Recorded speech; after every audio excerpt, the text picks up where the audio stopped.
Welcome back to my channel guys. आज की video में हम अगेन एक आईपीओ को कवर करने वाले हैं। वेल ये एक एसएमई कैटेगरी का आईपीओ है एंड करेंटली मार्केट में इसकी डिमांड अच्छी बनी हुई है। वेल जिस कंपनी के बारे में हम बात कर रहे हैं ये इंडो एसएमसी का आईपीओ रहने वाला है। ये एक complete book building type of issue रहने वाला है। कंप्लीट फ्रेश इशू रहेगा। 91.95 करोड़ रुपीस का पूरा इशू साइज रहने वाला है। ये कंपनी अपने आप को 340.54 करोड़ के वैल्यूएशन पे लेके आ रही है। ये बीएससी के एसएमई सेगमेंट में लिस्ट होगी 141 टू 149 रुपीस पर शेयर पे प्राइस बैंड दिया गया है। 10 रुपए की फेस वैल्यू पे आ रही है। 1000 शेयर्स का लॉट साइज रहने वाला है। अगर इसकी डेट्स की हम बात कर लें तो ये आईपीओ स्टार्ट हो जाएगा 13 जनवरी को, क्लोज होगा 16 जनवरी को। इसकी अलॉटमेंट 19 जनवरी को पता लगेगी एंड रिफंड्स और शेयर्स क्रेडिट 20 जनवरी को होंगे एंड ये लिस्ट हो जाएगा 21 जनवरी को। अगर इसके लॉट साइज की बात करी जाए तो इंडिविजुअल कैटेगरी में मिनिमम 2 लॉट्स की एप्लीकेशन लगानी होगी 2000 शेयर्स की, जिसके लिए आपको 2,98,000 रुपीस की बेड लगानी होगी। स्मॉल एचएनए कैटेगरी में मिनिमम 3 लॉट्स की एप्लीकेशन लगानी होगी 3000 शेयर्स की, जिसके लिए आपको 4,47,000 रुपीस की बेड लगानी होगी। एंड बिग एचएनए कैटेगरी में मिनिमम गाइस 7 लॉट्स की एप्लीकेशन लगेगी 7000 शेयर्स की, जिसके लिए आपको 10,43,000 रुपीस की बेड लगानी होगी। एंड ये तो होगी इसके आईपीओ के बारे में डिटेल्स। अब बात कर लेते हैं ये कंपनी है क्या एंड करती क्या है। इंडो एसएमसी ये जो कंपनी है ये डिजाइन और मैन्युफैक्चर करती है various range of product for electrical, industrial and infrastructural applications. अब ये कंपनी कुछ इस तरीके के प्रोडक्ट्स बनाती है। आई एम श्योर भाई आपने ये चीज तो 100% देखी होगी। ये जो एसएमसी जंक्शन बॉक्स है, डिस्ट्रीब्यूशन बॉक्स है, मीटर बॉक्सेस हैं, ये सारी चीजें कंपनी बनाती है। उसके बाद ये कंपनी कुछ इस तरीके से, इसे ग्रेटिंग बोलते हैं, एफआरपी ग्रेटिंग,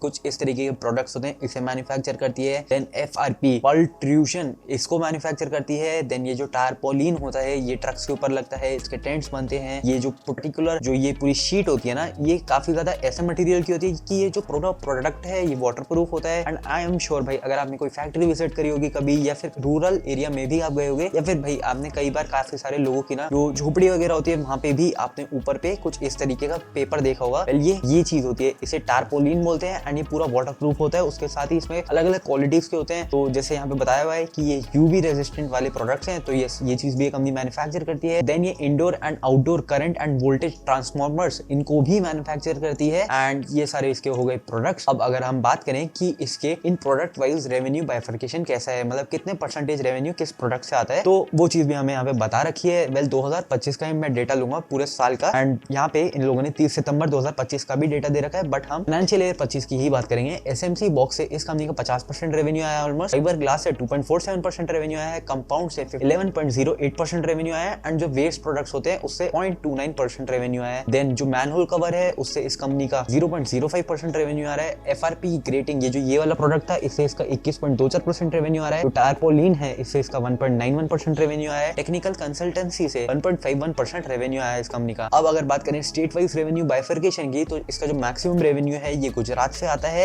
मध्य प्रदेश से 6.48% रेवेन्यू आता है। एंड देन कर्नाटका से 2.42% रेवेन्यू आता है। तो ये था गाइस इस कंपनी का रेवेन्यू स्प्लिट, मतलब अलग अलग जो बाइफर्केशन है वो सारी चीजें। तो आई एम श्योर भाई अब आपको समझ आ गया होगा ये कंपनी क्या करनाती है, कौन से एरियाज में ये ऑपरेट करती है एंड बेसिकली किस इंडस्ट्री को सर्व करती है। अब अगर बात करें इसके फाइनेंशियल्स की, तो यहाँ पे आप अगेन शॉक होने वाले हो। वो कैसे? वेल इसका जो रेवेन्यू था 2023 में 7.3 करोड़ पे था, 2024 में बढ़ा एंड 28 करोड़ पे पहुंच गया। अब ये 2023 से 24 में भी अगेन ऑलमोस्ट 4 गुना का जंप है एंड 2024 से 25 में अगेन 4 गुना का जंप है। तो इनका जो बेस है वो तो काफी ज्यादा बढ़ गया। कहने का मतलब है इनका जो रेवेन्यू है वो तो 28 करोड़ का था, बट 2025 में इसने सरप्राइजिंगली 138 करोड़ का रेवेन्यू पोस्ट करा है। एंड अभी जो 6 महीने की इनकी रिपोर्ट आई है 30 सितंबर 2025 तक की, उसमें ऑलरेडी भाई 112 करोड़ का रेवेन्यू हो चुका है। तो अगर इस हिसाब से देखा जाए डेफिनेटली भाई बहुत अच्छा कर रही है कंपनी। इसकी टॉप लाइन काफी जबरदस्त स्पीड से, ऑलमोस्ट भाई 400 गुना की स्पीड से ही, उससे भी ज्यादा स्पीड से ये ग्रो कर पा रहे हैं अपने रेवेन्यू को। तो भाई 100% काफी अच्छी बात है। एंड 46 लाख था इसका पैट 2023 में, जो कि बढ़ करके 3 करोड़ पे पहुंच गया 2024 में एंड अगेन 15 करोड़ पे पहुंच गया 2025 में। उसके साथ ही इसकी जो बोरिंग्स है ये भी इसी स्पीड से ग्रो करी है। 10.43 करोड़ की थी 2023 में, 17.7 करोड़ की थी 2024 में एंड 2025 में 35 करोड़ की है। क्योंकि ये एक एसएमई कंपनी है,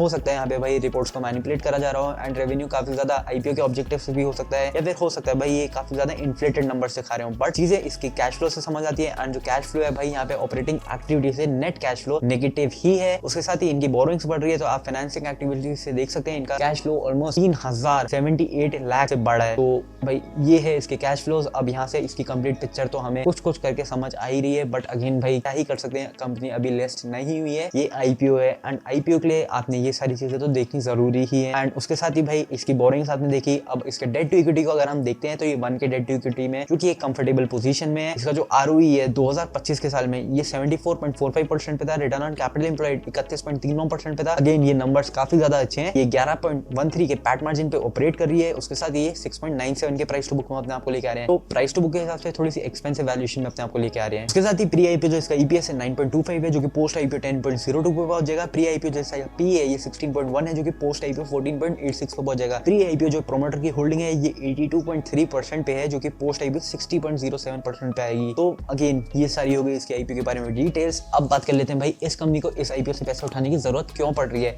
आईपीओ का ऑब्जेक्टिव क्या है। इस कंपनी को गाइस अपने केपेक्स करना है, जिसमें इसे प्लांट एंड मशीनरी को बाय करना है। इसके लिए इसे 25.71 करोड़ रुपए की जरूरत है। इसे वर्किंग कैपिटल रिक्वायरमेंट के लिए 52 करोड़ रुपए की जरूरत है। बचे हुए पैसे जनरल कॉर्पोरेट पर्पस में यूज करे जाएंगे। तो ये है इसका आईपीओ का ऑब्जेक्टिव एंड मैं बोलूंगा भाई बैलेंस काइंड ऑफ ऑब्जेक्टिव ही है। कंपनी केपेक्स भी कर रही है एंड वर्किंग कैपिटल के लिए भी आईपीओ से पैसा उठा रही है। बाकी अगर हम बात करें इसकी लीड मैनेजर की, तो भाई यहाँ का lead manager GYR capital advisors private limited है। इसके ट्रैक रिकॉर्ड की बात करने की जरूरत नहीं है, क्योंकि इसका ट्रैक रिकॉर्ड सुपर है। इसके ज्यादातर इश्यूज जितने भी आए हैं सारे काफी अच्छे गेन में ये लीड मैनेजर पर्टिकुलरली लिस्ट करा देता है। कम गेन में भी हो बट इसके आप ट्रैक रिकॉर्ड को देखते हैं, यहाँ पे लिस्टिंग गेन 100% होता ही है। भाई लिटरली इसके ट्रैक रिकॉर्ड को आप खुद देख लो। अगर गेन नहीं भी हुआ है तो नेगेटिव में भी आईपीओ नहीं आता है, ये एट पार लिस्टिंग भी करवा देते हैं। तो ये इस हिसाब से डेफिनेटली इस आईपीओ में लगाने का कॉन्फिडेंस आता है। एंड गाइस ये सारी इंटरनेट में पब्लिक इन्फॉर्मेशन है, मैं कोई अनडिस्क्लोज्ड इन्फॉर्मेशन के बारे में बात नहीं कर रहा हूँ। तो ये बाकी अब बात कर लेते हैं भाई इसके करंटली मार्केट में डिमांड की। तो ग्रे मार्केट प्रीमियम को जब हम देखते हैं एंड कंसीडरिंग भाई GYR कैपिटल एडवाइजर इसका लीड मैनेजर है, करंटली जो मार्केट में इसकी डिमांड बनी हुई है ये 21.48% पे है। आज डे 2 है जब मैं वीडियो को रिकॉर्ड कर रहा हूँ। आज 14 जनवरी है एंड 32,000 रुपए तक प्रॉफिट हो सकता है एक लॉट में अगर इसका आपको अलॉटमेंट आता है। देन अगर हम इसके सब्सक्रिप्शन के नंबर्स की बात करें तो डे 2 में QIBs का अभी कोई भी सब्सक्रिप्शन का नंबर नहीं आया है। मोस्ट प्रोबेबली अभी जो इश्यूज आए थे हो सकता है वहां पे उन लोगों ने सब्सक्राइब करो एंड जनरली भी थर्ड डे पे ही QIBs के नंबर आते हैं। उसके साथ ही HNI कैटेगरी में 2 टाइम से ज्यादा ओवर सब्सक्राइब हो चुका है। स्मॉल HNI कैटेगरी में 1.9 टाइम सब्सक्राइब हुआ है। बिग HNI कैटेगरी में 2.42 टाइम सब्सक्राइब हुआ है ये एंड रिटेल या फिर इंडिविजुअल कैटेगरी में भी 3.13 टाइम सब्सक्राइब हुआ है। तो अगर आप ओवरऑल देखते हैं ना, क्योंकि इसका इशू का साइज बड़ा है, कहने का मतलब भाई ये SME कंपनी तो है बट जो जनरली SME कंपनीज आती है 30 करोड़ 50 करोड़ 100 करोड़ इतने मार्केट कैप में आती है या फिर इतना पैसा रेज करी होती है। 100 करोड़ तो मैंने वो बता दिया मार्केट कैप, बट ये 30 40 50 60 इतना ही करोड़ रेज करती है SME कंपनीज जनरली एंड वो जनरली भी भाई 100-150 करोड़ के मार्केट कैप में आती है। अब ये कंपनी आ रही है 350 करोड़ के मार्केट कैप में एंड ऑलमोस्ट 90 करोड़ रुपए रेज करी है। उस हिसाब से हो सकता है भाई इसी वजह से इसके जो सब्सक्रिप्शन नंबर है ये कम दिख रहे हैं। उसके साथ ही रिसेंटली भाई भारत कोकिंग कोल का भी आईपीओ गया and Abana electro systems IPO गया, जहां पे ऑलरेडी भाई काफी ज्यादा ही टाइम सब्सक्राइब हो गए वो इशू। तो हो सकता है वहां से भी पैसा अनब्लॉक होएगा एंड जैसे आज ही अलॉटमेंट का पता लगेगी भारत कोकिंग कोल की 14 जनवरी को ही, तो ये वहां से भी जो पैसा फ्री होगा वो यहाँ पे अप्लाई होने के लिए आ सकता है। तो हमें तो भाई इसके 15 जनवरी यानी कि कल के ही डे में जो लास्ट डे है तभी सब्सक्रिप्शन के नंबर्स देखने होंगे। एंड एक और बात भाई 15 जनवरी को मार्केट क्लोज है, तो इसके नंबर 16 जनवरी को ही हमें लास्ट डे में पता लगेंगे एंड तभी हम कोई डिसीजन बना पाएंगे। बाकी इस कंपनी ने अपने 2 पीयर्स को आइडेंटिफाई कर रखा है एंड ये जो दोनों ही कंपनीज हैं दोनों ही SME कैटेगरी कंपनीज हैं। जो RMC स्विचगेयर्स है ये 340 करोड़ के मार्केट कैप में है, जिसमें ये कंपनी अपने आप को लेकर आ रही है। पहले 2.69 के प्राइस टू बुक में अवेलेबल है, 16.2 के ऑपरेटिंग प्रॉफिट मार्जिन में ऑपरेट कर रही है एंड 37.2% का इसका भी ROCE है। इसकी सेल्स ग्रोथ भी 100% से ज्यादा ही है। तो ये सेल्स ग्रोथ वाइज तो यहाँ पे जो 400% है आई एम अज्यूमिंग, तो उस हिसाब से सेल्स ग्रोथ इसमें तो कम है but again valuation similar kind of ही है। एंड प्राइस टू बुक को देखते हुए तो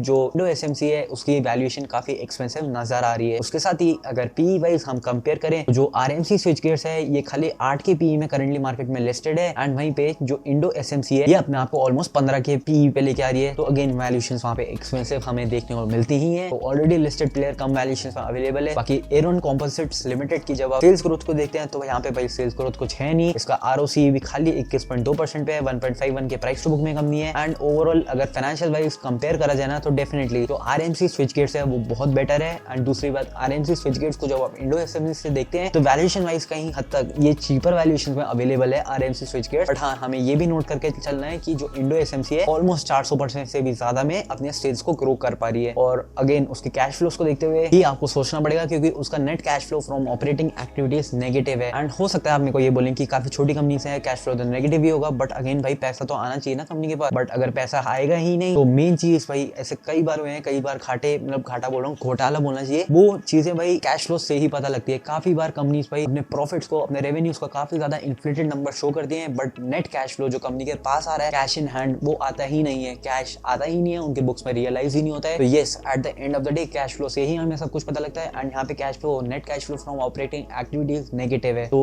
ये चीज काफी कंसर्निंग है इस पर्टिकुलर कंपनी के बारे में। बाकी एट द एंड भाई वीडियो को कंक्लूड करते हैं। सबसे पहले मैं आपको ये चीज बता देता हूँ, ये कोई भी एडवाइस वाली वीडियो नहीं है, फुल डिस्क्लोजर है। आपको मेरे बोलने पे बिल्कुल भी इसमें अप्लाई नहीं करना है। अगर आप अप्लाई करोगे आपको नुकसान होगा, मैं बिल्कुल भी रिस्पॉन्सिबल नहीं हूँ, किसी भी तरीके से आपको एडवाइस नहीं कर रहा हूँ। ये कोई भी एडवाइस वाली वीडियो बिल्कुल भी नहीं है। आपको अपने फाइनेंशियल मैनेजर, फाइनेंशियल एडवाइजर से एडवाइस लेने के बाद ही अपना डिसीजन लेना है, मेरे बोलने में कुछ भी नहीं करना है। सबसे पहली चीज, GYR कैपिटल एडवाइजर जो कि इसका लीड मैनेजर है, उसका ट्रैक रिकॉर्ड काफी अच्छा है। सेकंड चीज, करेंटली मार्केट में इसकी डिमांड काफी अच्छी चल रही है। थर्ड चीज जो कि इसके थोड़ा सा नेगेटिव जाता है कि सब्सक्रिप्शन नंबर्स बिल्कुल भी यहाँ पे बम्पर नहीं आए हैं। यहाँ पे नॉर्मल, तो मैं बोलूंगा एक तरीके से लो सब्सक्रिप्शन ही है ये। यस गाइस, ये आईपीओ फुली सब्सक्राइब तो हो गया है, बट जितने सब्सक्रिप्शन के नंबर्स रीसेंट आईपीओ में आ रहे हैं उतने यहाँ पे बिल्कुल भी नहीं आए। चौथी चीज जो कि थोड़ी सी कंसर्निंग है कि इसकी कैश फ्लोज नेगेटिव है एंड इसकी जो सेल्स ग्रोथ है वो काफी ज्यादा ही बढ़ गई है। कहने का मतलब है भाई, पहले आप 30 करोड़ का धंधा एकदम से अब 140 करोड़ का आप रेवेन्यू दिखा रहे हो, नेट कैश फ्लो इनका पॉजिटिव नहीं है। And last but not the least, जिस कंपनी को इसने अपने पीयर में आइडेंटिफाई करा है वो कंपनी ऑलरेडी मार्केट में लिस्टेड है एंड इससे थोड़ी सी चीपर वैल्यूएशंस में अवेलेबल है। तो यस गाइस, ये थोड़ा सा इस आईपीओ का है। And at the end of the day इस आईपीओ में सब्सक्रिप्शन अगर आप अप्लाई करने के उससे पूछे मेरे से, यस आप अप्लाई तो कर सकते हैं। आपको आईपीओ में एप्लीकेशन आने के चांसेस भी बहुत ज्यादा है, कंसिडरिंग बाकी सारे इश्यूज। तो भाई 60 70 टाइम इंडिविजुअल कैटेगरी में भी सब्सक्राइब हो जाते हैं, यहाँ पे खाली 3 टाइम तक सब्सक्राइब हुआ है। एंड इसी तरीके से बड़ा तो हो सकता है भाई 4-5 टाइम तक ही ये जाए एंड हर 5 में से किसी एक को अगर अलॉटमेंट मिलता है तो डेफिनेटली भाई यहाँ पे चांसेस ऑफ अलॉटमेंट काफी ज्यादा है। बाकी अगेन भाई ये मेरा पूरा पर्सनल ओपिनियन है, आपको करना है नहीं करना है वो आपके ऊपर ही है। फुल डिस्क्लोजर है, कोई एडवाइस वाली वीडियो नहीं है। एंड इस वाली वीडियो के लिए इतना ही, मिलता हूँ बहुत जल्द कोई वीडियो के साथ। Till then bye guys.